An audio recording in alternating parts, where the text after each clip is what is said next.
Jina langu ninaitwa Emmanuel Shirikale na mke wangu anaitwa Esther Shirikale. Tunamshukuru Mungu sana kwa siku ya leo. Tunashukuru Mungu tumefikisha miaka 25 tukiwa katika eneo la umisheni, tukiwa tukifanya kazi. Mwaka 2001 tarehe 21 mwezi wa 3 tuliingia katika kijiji cha Olupiro kwa Wadatoga.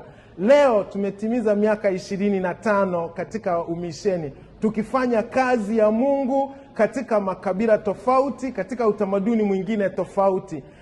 Mungu amekuwa akitutumia katika kupanda makanisa, ametutumia kufanya ufuasaji, lakini ametutumia pia kuwahamasisha wengine kwenda kufanya kazi ya umisheni. Kwa hiyo tunamshukuru Mungu sana.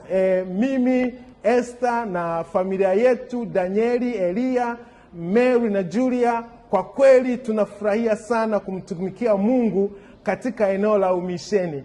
Na tunafurahia kuwa huko polini, kufanya kazi na makabila mengine, kujifunza lugha na kupewa majina mbalimbali: Gidabosta, Gulo, Shirikale, Shagwa, Lembwani kwa Kimasai. Mungu awabariki sana. Asanteni, tuendelee kumwomba Mungu, endeleeni kutuombea.